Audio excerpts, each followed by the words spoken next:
Boa noite, bem-vindos ao nosso satsang, nosso encontro de hoje.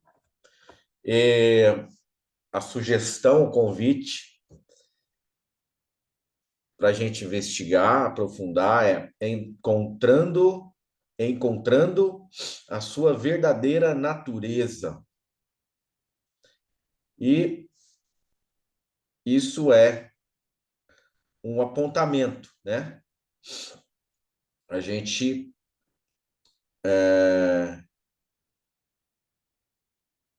coloca essa proposta, né, a partir de agora, como um direcionamento, né? E a Heloísa trouxe uma questão, né, como olhar o dentro e encontrar as respostas. Porque essa verdadeira natureza, ela tem essa conotação de estar dentro, né, de ser algo interior, né? Então, isso já remeteu a Heloísa aqui, como olhar dentro. Ah, na verdade, a gente poderia perguntar também, como olhar, né? Como olhar? Reconhecendo, né? A primeira questão é a gente fazer essa travessia,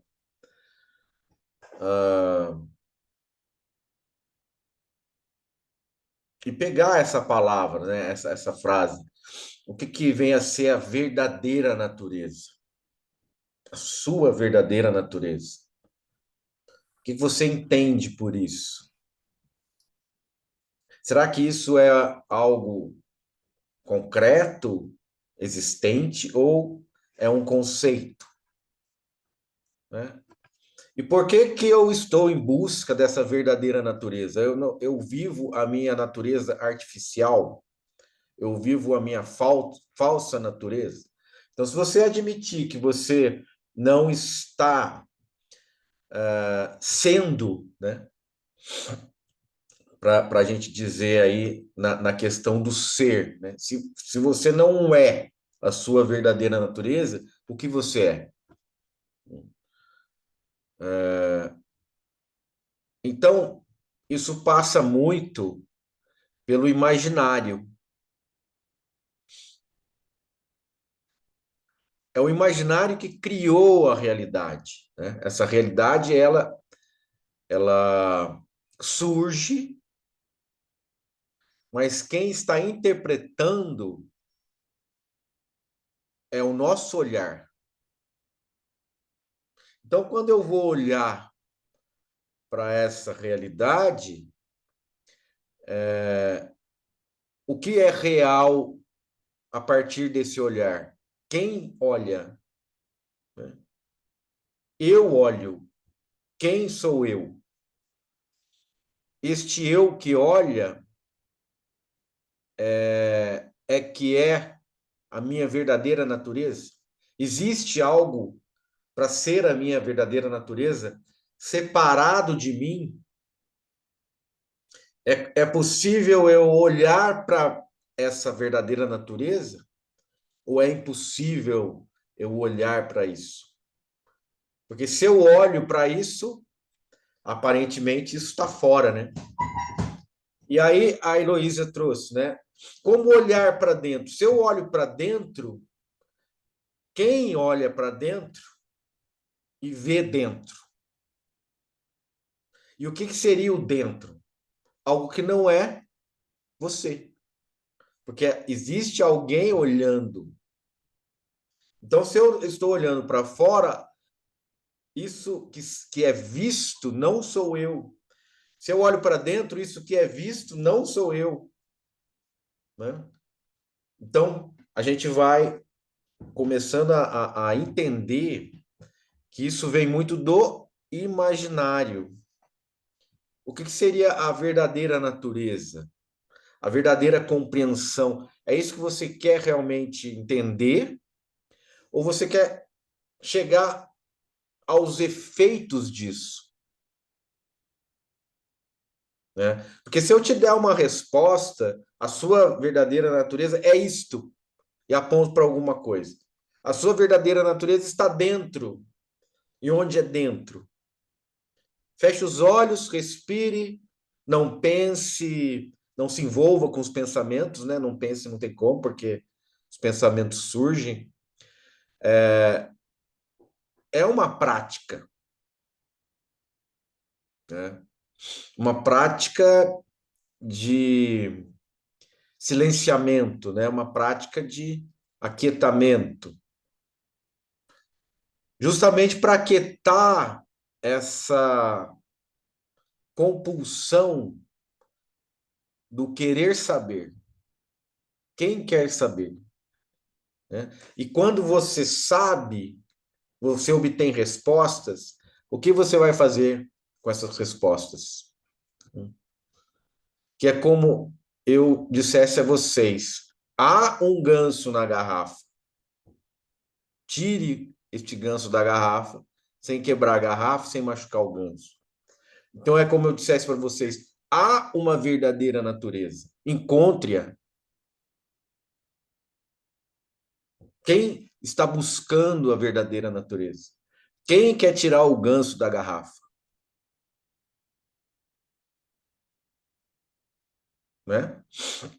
Porque se você obter uma resposta, o que você vai fazer com ela? Porque se você obter uma resposta incompreensível, de que adianta? Uma resposta que você não pode alcançar, né? Por exemplo, um mestre Zen poderia, sua verdadeira natureza é Ra, é Puf, é isso é sua verdadeira natureza. Você entende? Quando um monge que buscava muito essa resposta e não encontrou em lugar nenhum nas escrituras, que ele estudava muito, não encontrou nenhum mestre que pudesse dizer o que era isso, ele desistiu de querer saber o que é isso. E aí um dia ele estava varrendo o pátio do templo e a vassoura encostou numa pedra, né? E naquele gesto ele lançou essa pedra, essa pequena pedra, em direção a um bambu. E a pedra bateu no bambu, fez toque. Aí ele entendeu o que é a verdadeira natureza. Né? A Heloísa não entendeu, mas ele entendeu, porque ali não tinha nada preparado, né? Ali não tinha nada, nenhuma expectativa, nenhuma espera, porque ele tinha desistido disso. E de repente aquela linguagem ali, solta, inesperada, o barulho do bolinho fritando, né? Psh. Então, não quer dizer nada, né? Porque quando a gente coloca isso, ela atingiu o despertar quando colocou os bolinhos para fritar e ouviu o barulho do bolinho fritando. Daí a mente pergunta: mas o que quer dizer isso? Explica. Me dá uma resposta aceitável, uma resposta compreensível.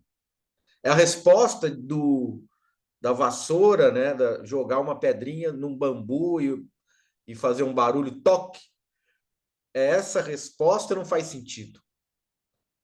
Essa resposta não é compreensível, né?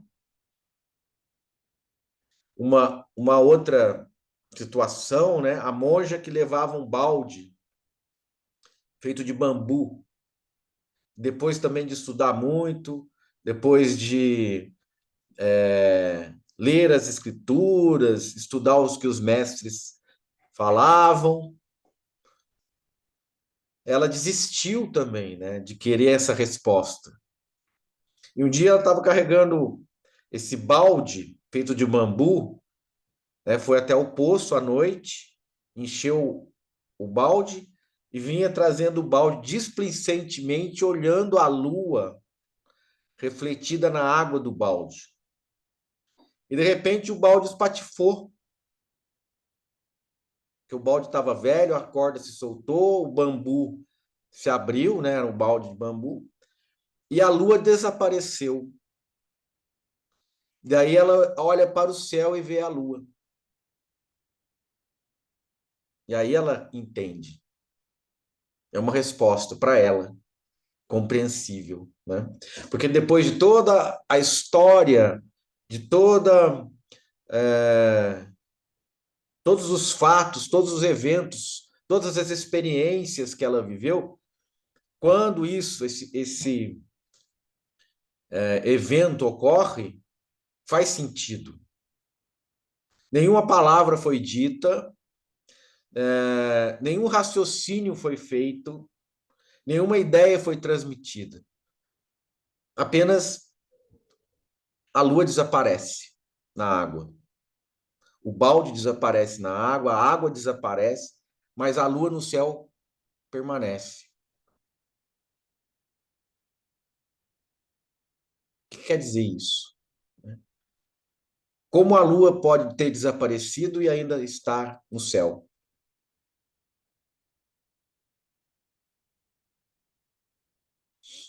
E aí ela escreve: nem água, nem lua, apenas o vazio em minhas mãos.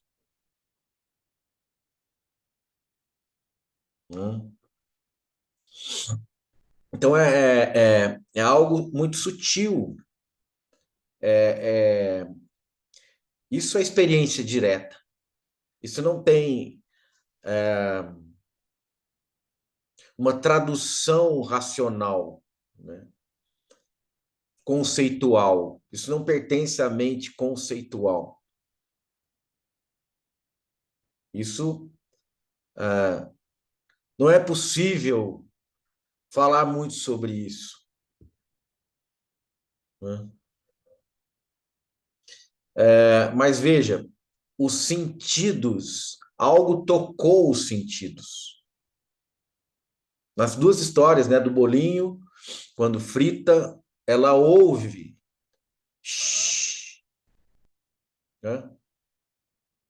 Quando ela olha, a lua desapareceu do balde da água, o reflexo, né, da lua. E aí, instintivamente, ela olha para o céu. Então, houve o quê? Um susto. O susto da lua se perder e ela olha para cima e a lua está lá. E ela encontra a lua. Então, olha bem a reação, né? A lua se perde, a água se perde, o balde se perde, a utilidade se perde. Porque a água ia servir para alguma coisa. A água fazia parte de uma tarefa, né? O sentido da utilidade se perde. O sentido da vida se perde. Mas no espaço, ainda a lua permanece. Além de toda utilidade, além de todo plano, todo método, de todo ensinamento, além de todo ensinamento. Porque o ensinamento também tem essa característica, né? Você começar a gradativamente entender até chegar num ponto em que você vai atingir lá na frente essa esse reconhecimento, né? Mas aí isso era uma crença. Ela entendeu que teria que estudar muito até que acontecesse isso, e isso nunca aconteceu. Não teve estudo suficiente para isso acontecer, isso não aconteceu, né? O monge também que varria o pátio e o som no bambu, né? O toque, que é inesperado, isso desconstruiu todo o planejamento, toda a utilidade, né? Então, isso ali, né, o varrer o chão é uma utilidade, né? Tem um propósito. Varrer o chão tem um propósito, limpar o chão tem um propósito. Uma pedra batendo aleatoriamente um bambu e produzindo um som não tem um propósito. Então é nesse campo da espontaneidade, né? Do campo da fluidez das coisas, daquilo que não tem controle, daquilo que não é pensado, entendido, compreendido, mas é reconhecido. Quando eu olho a lua no céu, né? Primeiro um susto. A lua se perdeu, a lua desapareceu. Tudo desapareceu. A água desapareceu. Mas então eu olho para cima, porque eu sei que o lugar da lua é no céu. Então, olhando para cima, o susto se torna alegria. O susto se torna reconhecimento. Ela ainda está lá. Ela não desapareceu. O que quer dizer isso? Aí começam as interpretações, né? Ah, ela viu então que a consciência permanece, que é eterno, que, que não muda. Pronto, a mente entrou. A mente quer explicar, a mente quer traduzir, mas para uma tradução que não leva a lugar nenhum. Uma tradução que é entendida intelectualmente, que se torna um ensinamento, mas que não produz o verdadeiro reconhecimento, que é a partir da espontaneidade, da liberdade da espontaneidade. Que nesse sentido aí, também é muito importante a gente pontuar, né?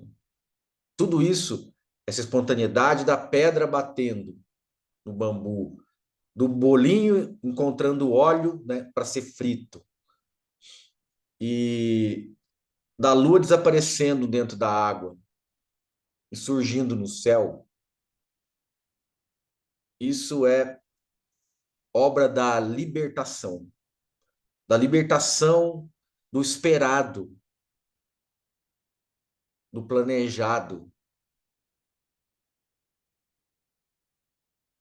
Então aí é criado esse inesperado despertar.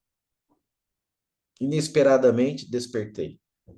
Como fazemos todos os dias, inesperadamente desperto. A não ser que você coloque o despertador, daí você vai ter que despertar mesmo.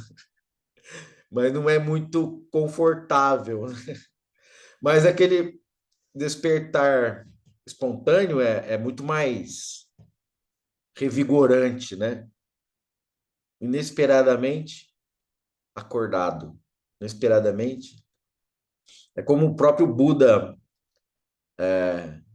se espantou também com o despertar, sabe? É um susto, mas ao mesmo tempo uma alegria, porque parece que eu perdi tudo, mas eu encontrei. É um encontrar perdendo, né? É um perdendo encontrando. É porque Buda fala também no despertar, né? Ele fala: "Ó, oh, que maravilha!" Então, olha, olha que maravilha. Como é que ele expressa o despertar, né? Ó, oh, que maravilha. Então, estou maravilhado. Estou felicíssimo, estou em êxtase. Não me contenho. Então, esse despertar é maravilhoso, né? Ó que maravilha!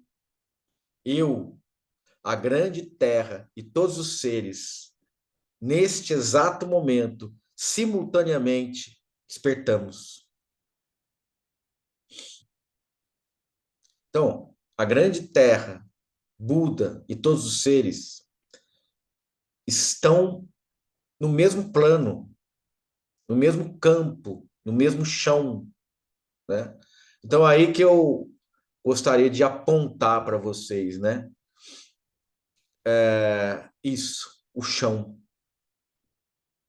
Onde é o chão que você pisa? Qual é o chão que te sustenta?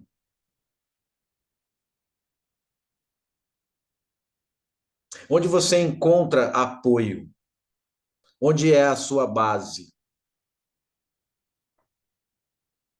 O que te mantém em pé? O que te sustenta? É,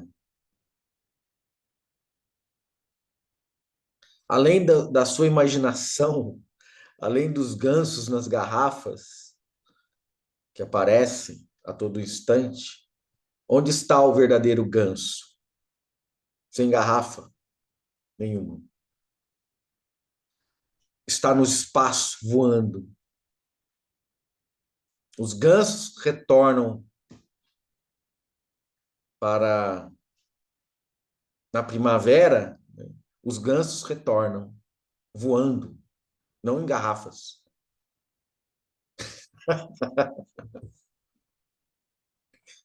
Então é esse olhar, né? Aonde é o chão que você pisa. Isso vai afastar o imaginário, né? Porque no imaginário nós criamos pessoas, nós criamos medos das pessoas, relacionamentos que produzem emoções diferenciadas e uma vida que é uma gangorra. A cada momento, altos e baixos, né? Movimentos, mudanças. E o que é permanente nisso tudo? Será que existe algo permanente nisso tudo? Então, cuidado para que a gente não caia na tentação de buscar uma ilusão como resposta apenas para a gente ter algo a se agarrar. Também no sentido de quem busca essa resposta. Eu prefiro um ganso na garrafa e uma tentativa infinita de diversas vezes de tirá-lo dessa garrafa do que olhar para mim mesmo. Porque o olhar para mim mesmo é mais desafiador do que tirar o ganso da garrafa. Então eu vou tentando tirar esse ganso infinitamente com planejamentos inúteis. Porque aí eu me distraio com isso e não olho para mim. E não me liberto. Porque no fundo eu não quero me libertar. Porque eu tenho medo do que seja isso. Eu tenho medo de mim, né? Porque muitas vezes, quem é você? Não sei. Vamos mais fundo. Lançando mão do imaginário, eu vou costurando a realidade, imerso na cultura, na sociedade, nos valores. Eu nunca olhei para mim, mas eu costurei uma caricatura minha, que todos os dias se levanta da cama, encontra as pessoas, se alimenta, mantém relações e depois desaparece no sono. Mas quem está vivendo a minha vida? Quem realmente eu sou? Eu não quero saber. Até que ponto eu quero saber? Até que ponto eu quero saber para não perder a distração de tirar um ganso da garrafa? Quem sou eu sem meu ganso na garrafa? Eu fico tentando todo dia tentando tirar esse ganso da garrafa. É para isso que eu vivo, para tirar esse ganso da garrafa. E se vem alguém e me diz, não há nenhum ganso em nenhuma garrafa, eu perco todo o sentido da minha existência. E tudo aquilo que eu lutei, para que serviu? Né? Todos os prêmios que eu já acumulei e aqueles que eu não acumulei ainda, para que vão servir? Então, o esvaziamento da expectativa de continuar vivendo assim também é negado, também não é bem visto. Eu quero continuar vivendo na distração da minha rotina. Eu não quero me ver, eu não quero reconhecer a verdadeira natureza, porque pode ser que ela não me agrade. E eu vou ter que mudar para ser outra coisa. Então é isso que a mente fala. Eu vou ter que mudar para ser outra coisa. Então eu prefiro ser isto, ou achar que eu sou isto, porque isso é cômodo. Eu não quero saber a verdade. Para quê?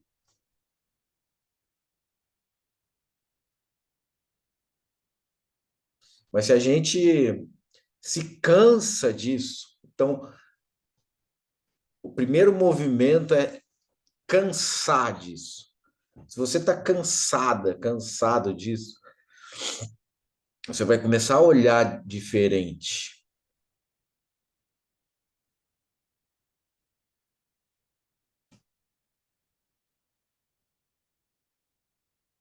Não faz sentido se manter assim.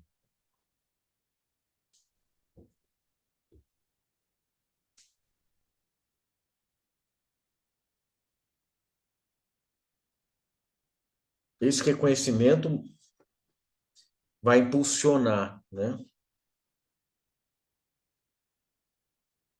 E uma das primeiras coisas que a gente tem que desmascarar é o auto entendimento sobre si mesmo e sobre o outro. O outro, quem é o outro? Aquele que eu encontrei no supermercado, na rua e que eu não vou mais ver nunca mais. Esse é um tipo de outro. Tem o outro que é da minha família, mas que eu não vejo muito. Tem outro que eu vejo todo dia. Tem outro que eu acho que sou eu. Tem outro que eu acho que sou eu. Você sempre está achando que você é o outro. É, que medos eu tenho do outro, porque eu desenvolvo relações para esperar alguma coisa do outro, e porque eu me importo com o que o outro faz, principalmente, né? Porque a crítica me atinge tanto, e porque o elogio me enaltece tanto. Quem é esse enigma? Vamos olhar para esse enigma do outro. Então, a libertação é não se importar muito com o que o outro não, que o que o outro está dizendo, ou não se importar nada com o que o outro está dizendo sobre você. Isso no começo vai produzir, né, as reações que normalmente produz, mas depois, se você começar a amadurecer aquela ideia, por que a competição? Por que eu tenho que estabelecer uma competição com o outro? Por que eu quero ganhar do outro? Por que eu quero ter razão e submeter o outro? Ou porque eu quero ser submetido pelo outro? Né? Então a ideia de submissão está aí junto também, né? Eu tenho necessidade de submeter pessoas, coisas, seres. De onde vem isso? No medo, né? Porque eu ataco antes do outro atacar. Porque eu me defendo antes de achar que o outro vai se defender. E assim é costurada, normalmente são costuradas as relações, e essas relações compõem toda a nossa face, todo, toda a nossa identificação, todo o nosso espelho, né? É nesse espelho que nós nos olhamos, é nesse tecido todos os dias, por ideias, conceitos, emoções, impressões sobre pessoas,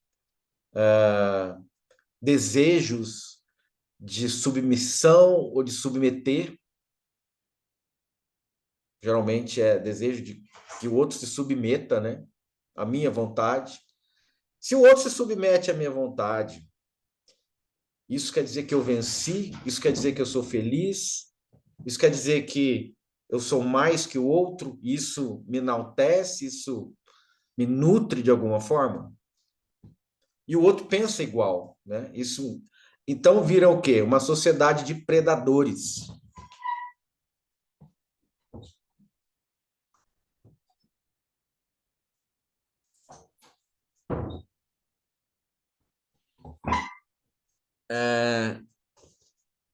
De ação e reação, de projeção e de imaturidade. As pessoas não pensam, reagem, não se relacionam, se defendem.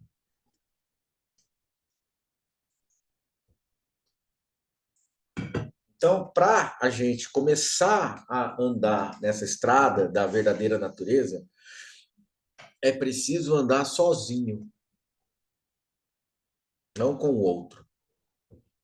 Não se apoiar no outro para andar.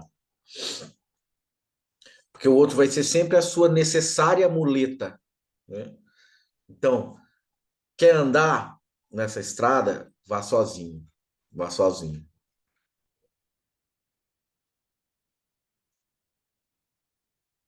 Inclusive, deixe o outro que você pensa que é.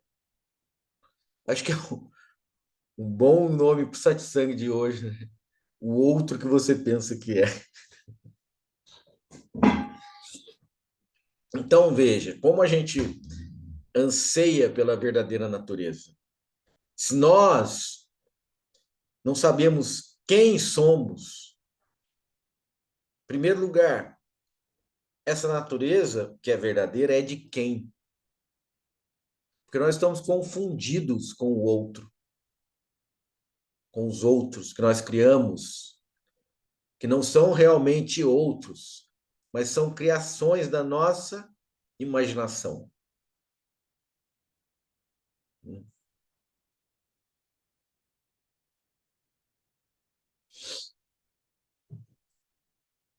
São heróis, vilões, sedutores, sedutoras, objetos de desejo, de preenchimento. O outro vai me fazer feliz, né? O outro vai me preencher. Ele vai preencher esse outro que você pensa que é. Não, você mesma, né? Então, a primeira coisa para a gente experienciar um direcionamento para a nossa verdadeira natureza é sentir-se realmente sozinha ou sozinho. Por quê? Sem interferências, sem criações do imaginário interferindo. Quer ver? Que bacana. Quando o Nisargadatta Maharaj, né, fala sobre a experiência dele de despertar, ele diz que ele sentiu uma paz, uma alegria e o amor, ó, a paz, a alegria e o amor universal tornaram-se meu estado normal. Nele, no amor universal, né? Tudo desapareceu. Eu mesmo, né? Que era o outro que eu pensava que eu era, eu mesmo. Meu guru, que era aquele outro que ensinava para ele a vida que eu vivi, ou seja, aquela outra vida, o mundo em torno de mim. O que quer dizer isso? Ele se tornou completamente só. Todas as máscaras caíram. Quando a gente fala todas as máscaras cairão, parece que essas máscaras é a sua máscara. Todas as máscaras de todos os rostos, não só do seu rosto. As máscaras todas caíram.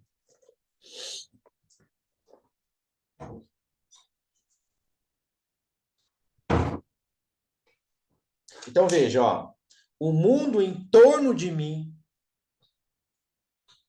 eu mesmo,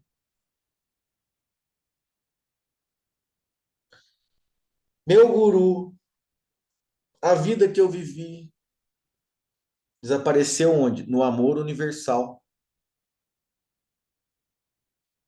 Apenas a paz permaneceu e um silêncio insondável. O silêncio insondável. Né? Silêncio insondável quer dizer o quê? Não obstante todos os sons, nada me perturba. O silêncio é meu. O silêncio não é além de mim. Eu sou esse silêncio. A paz. Eu estou em paz, em silêncio, sozinho, dissolvido nesse amor universal. Nem mesmo eu estou aqui. Porque quando ele diz, nele tudo desapareceu. Eu, meu guru, a vida que eu vivi, a minha história. Então, essas experiências, né? Na hora que a lua desaparece na água e aparece no céu, tudo desaparece. Nem água, nem lua. Nem água, nem lua na água, nem lua no céu. Nada tem um nome. Todos os nomes desaparecem. Isso é o silêncio. É quando todos os nomes desaparecem. Todas as máscaras caem. Todos os nomes são máscaras. Todas as máscaras caem.